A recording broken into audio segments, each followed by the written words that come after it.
Nosotros no somos una religión aparte. Entendamos esto. Toda aquella persona que profesa ser cristiano, toda aquella persona que profesa tener a Cristo, constituye parte de esa Jerusalén celestial. Por lo cual a nosotros debería de llenarnos de tristeza y de lamento todo aquel creyente que profesa ser cristiano, toda aquella persona que dice creer en la sangre que Cristo derramó en la cruz del Calvario y se encuentra en pecado, y se encuentra haciendo lo malo, y se encuentra en falsa doctrina, debería ser motivo para mí de lamento, de lloro, de gemir, de tristeza. ¿Qué sucede, hermano? Que a veces nosotros no comprendemos, nosotros no entendemos la importancia que debería de tener para nosotros lo que ahora nosotros llamamos la iglesia de Cristo. Sí. Cuando nosotros hacemos un servicio, cuando nosotros cantamos, cuando nosotros venimos a este lugar a predicar la palabra de Dios, nosotros tenemos que entender que hay una diferencia. Hay una diferencia del templo antiguo y la liturgia del templo antiguo a lo que nosotros hacemos en este lugar. Muy a pesar de que nosotros aquí ofrecemos adoración a Dios como se ofrecía en el templo antiguo, hay algo importante que se hace cuando se está reunido en este lugar, que es lo que la palabra llama la edificación del cuerpo de Cristo. Quiere decir que cuando yo canto, yo debería de tener en importancia que lo que yo cante edifique el cuerpo de Cristo. Quiere decir que cuando yo predico la palabra, yo debería darle la suficiente importancia a la palabra de Dios para que esa palabra pueda edificar la iglesia de Cristo. Óigase esto, hermano. Si un doctor, un médico que va a operar no se preparara y pasara horas de estudio y viniera y operara a una persona y quedara mal operada, ¿nosotros qué diríamos de ese médico? Diríamos que fue un negligente porque no se preparó. Uno de los problemas que testifican contra nosotros hoy en este tiempo, una de las situaciones que testifican contra la iglesia de Cristo en este tiempo, es que nosotros carecemos de preparación. Nosotros no nos interesa muchas veces estar lo suficientemente preparados para que la iglesia de Cristo pueda avanzar en este periodo de tiempo que estamos viviendo. Algunos decimos, no, acuérdate lo que dice la palabra del Señor, que el Señor le decía al pueblo, está quieto, que yo pelearé la batalla. Pero el hecho de que el Señor le decía a ellos que estuvieran quietos y que Él pelearía la batalla de ellos, no exceptuaba que ellos tenían que prepararse para la guerra. Dios los mandaba a prepararse para la guerra. El salmista decía que Dios le daba la fuerza en su brazo para entesar el arco de bronce. Y usted sabe lo difícil que era entesar un arco de bronce. Usted sabe lo duro. No era tan fácil entesar un arco de bronce. Eran personas que estaban bien fuertes. Eran personas que tenían fuerza en su brazo. No todo el mundo podía tirar flecha con arco de bronce. Cuando el arco de bronce entró en la guerra, en tiempos antiguos, muchos pueblos ganaron guerras con arco de bronce porque el arco de bronce tenía mayor alcance que el arco de madera. Y el pueblo que venía a pelear contra como el arco de bronce tenía mayor alcance, era destruido hasta llegar a la guerra cuerpo a cuerpo. Y el salmista decía que el Señor le hacía fuerte, pero eso no significaba que el salmista no trabajaba en estar fuerte para poder utilizar el arco.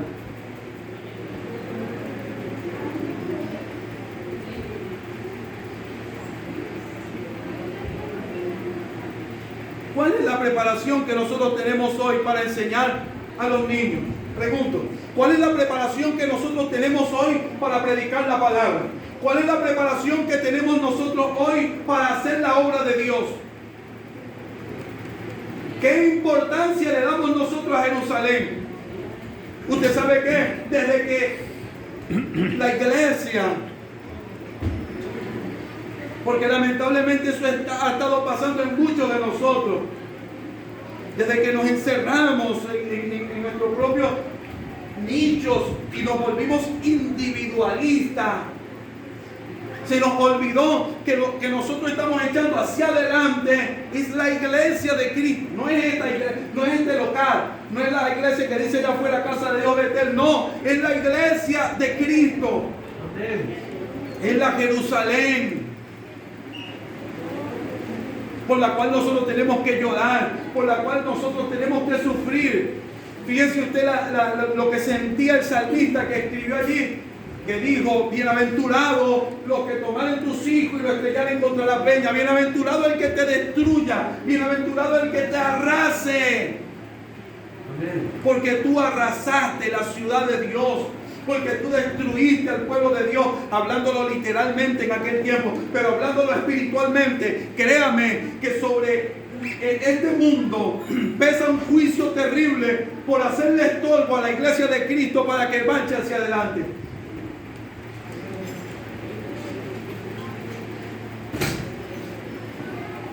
Pero nosotros nos constituimos en parte de este mundo que hace estorbo a la iglesia cuando nosotros hacemos lo mismo que hacían los fariseos. Nos paramos en la puerta y no entramos nosotros y no dejamos que entren los que quieren entrar.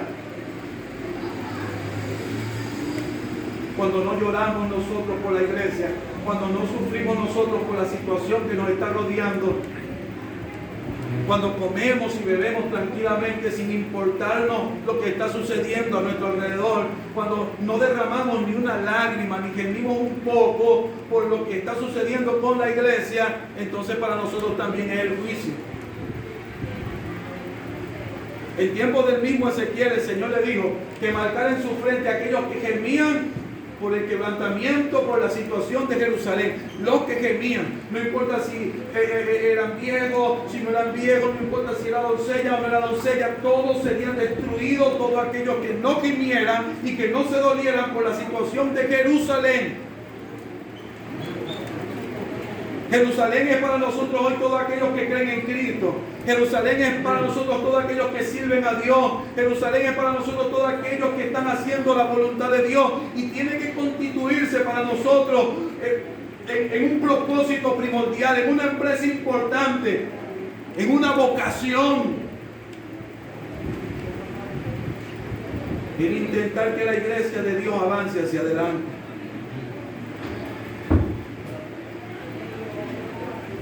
Una de las cosas que Dios le reclama a Israel en aquel tiempo es el daño que se le hacía a los niños y a las mujeres.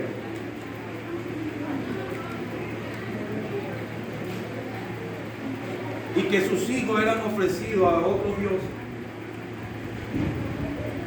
Y yo veo que eso está pasando hoy, no solamente con los de afuera, sino con nosotros los de aquí adentro.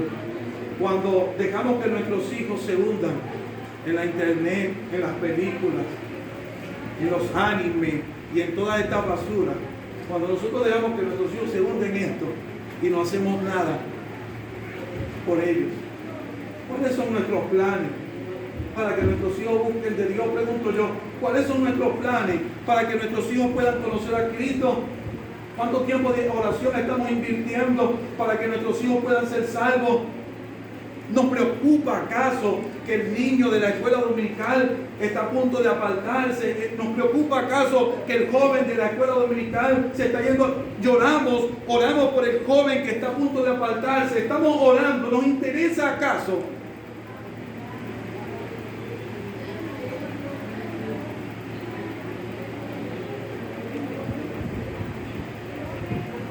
¿Nos interesa a nosotros el quebranto de Jerusalén? ¿O simplemente somos como Edom? ¿Se acuerdan lo que hablamos de Edom en clases pasadas? Somos como Edom, que vemos el quebrantamiento de Israel y simplemente nos reímos. Somos como Edom, que vemos en las redes sociales, las iglesias hoy en día patas para arriba, bailando y haciendo tantas cosas que no son agradables a Dios, cantando tantas músicas que no glorifican el nombre de Cristo y haciendo tanto espectáculo, hablando de unción que no es unción, hablando de profecía que no son profecías y moviéndose de esta manera. ¿Acaso a nosotros esto nos causa algún dolor? ¿Acaso esto a nosotros nos causa algún pesar que esto esté sucediendo dentro de la iglesia de Cristo? En Jerusalén. No estamos hablando de otro lugar, estamos hablando de la ciudad santa. Estamos hablando del lugar que significa para nosotros creyentes, porque estamos hablando no de esa Jerusalén terrenal, ¿sí? Señor les bendiga. No estamos hablando de esa Jerusalén ahora. Hicimos todo el estudio que hablamos para entender lo que estoy diciendo ahora, para que no se malentienda. Sí, por eso hablamos de todo. Estamos refiriéndonos no a esa Jerusalén, que tenemos que orar por ella. Sí, el apóstol Pablo lo dice. No estamos hablando de eso. En el Salmo lo dice. No estamos hablando de esa Jerusalén en particular. Estamos hablando de la iglesia de Cristo, de todos los creyentes, de todo lo que Jesucristo dijo: vendrán del norte, vendrán del sur, vendrán del oriente, y se sentarán a la mesa, y se sentarán con Cristo, y vendrán y los recogeré de todas las naciones de la tierra, y haré un pacto y concertaré un pacto con ellos. Quiere decir que cuando nosotros como iglesia no estamos caminando en Cristo, que cuando nosotros como iglesia no estamos viviendo en el Espíritu, estamos de alguna manera pisoteando el pacto que se confirmó no con la sangre de cualquier cordero o de cualquier animal, sino con la sangre de nuestro Señor Jesucristo derramada por nosotros. Amén. El evangelio hoy se ha vuelto demasiado ligero para poder entender el peso que hay detrás de él. Hay demasiada liviandad en el evangelio para poder comprender de qué se trata. Y como la sociedad que lamentablemente nosotros hoy vivimos, nuestra sociedad occidental, cada día estamos retrocediendo en cuanto a responsabilidades, estamos retrocediendo en cuanto a lo que importa, estamos retrocediendo en cuanto a lo que es carácter. Entonces no le estamos dando la importancia de vida a lo que es el evangelio, a lo que es la iglesia, a lo que son los creyentes.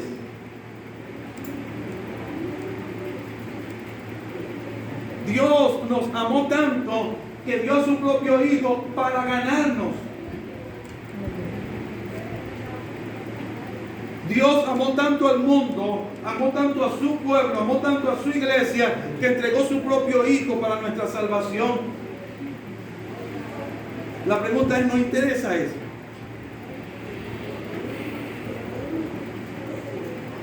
Nos importa que muchas de las iglesias hoy están cayendo en falsa doctrina. Nos interesa eso. O vemos los videos en YouTube de los desórdenes que hay en la iglesia y nos reímos.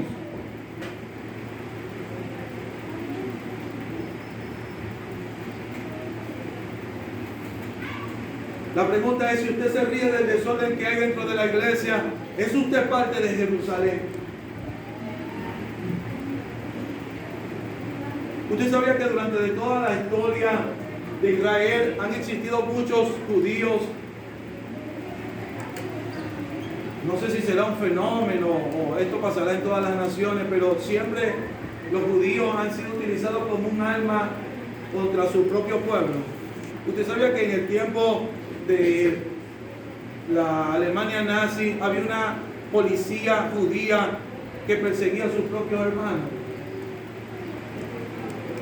Y eso ha pasado en distintas oportunidades. ¿Podrían ser ellos llamados judíos realmente? Un judío que persigue a otro judío podría ser llamado judío. Ahora, la pregunta que yo haría: un creyente que no se da por entendido de la situación de la iglesia y no clama y no le interesa y no se prepara, ojo, no se prepara. Porque durante la historia de Israel hubieron muchos que se prepararon, como Nehemías. David hizo provisión para construir el templo. Salomón construyó el templo. Josías hizo una reforma. O sea que hubieron muchos que durante el tiempo de Israel hicieron preparativos y hicieron lo que tenían que hacer para que Jerusalén, aunque era una ciudad simplemente terrenal, pero esa ciudad tipificaba la celestial, la que ahora nosotros tenemos y entendemos y comprendemos. Ellos hicieron provisiones para que esa ciudad echara hacia adelante, para que esa ciudad avanzara. La pregunta es, ¿lo entiendo yo? Yo oro yo por Jerusalén, la de arriba, la Jerusalén espiritual, la iglesia de Cristo. Me interesa que la iglesia de Cristo está siendo tenida en poco en este tiempo. Me interesa que los preceptos de Dios están siendo pisoteados en este tiempo. Me interesa lo que está sucediendo con la iglesia en este tiempo. ¿Me interesa acaso? Me estoy preparando para lo que viene. A veces nosotros oímos lo que sale en algunas informaciones y pensamos que simplemente son temas conspirativos. Yo le voy a decir algo, hermano. Hace poco en el local donde nosotros vendemos, llegó una señora. No le estoy diciendo que fue alguien con quien no, una persona que habló con nosotros, una docente. Una docente. Y ella nos dijo, bueno, nosotros estamos luchando contra lo que nos quieren imponer, pero bueno, si a la final no podemos, yo me jubilaré, pero yo no voy a aceptar eso. Y nosotros le preguntamos, ¿aceptar qué? Y ella nos dijo, mira, a los niños, el lugar el grado donde hay que enseñarles sus partes del cuerpo es en 6º grado, dijo ella. Pero ahora nos están exigiendo que se la enseñemos en el 1er grado. Que le enseñemos a los niños sus partes en el 1er grado. Y no solo eso. Nos dijo, y tenemos que ponerlos a que se toquen entre ellos para que aprendan a conocer sus partes. ¿Qué les parece? Lo que nosotros decíamos, no, esos son temas conspirativos. No es conspiración. Eso viene a la tierra.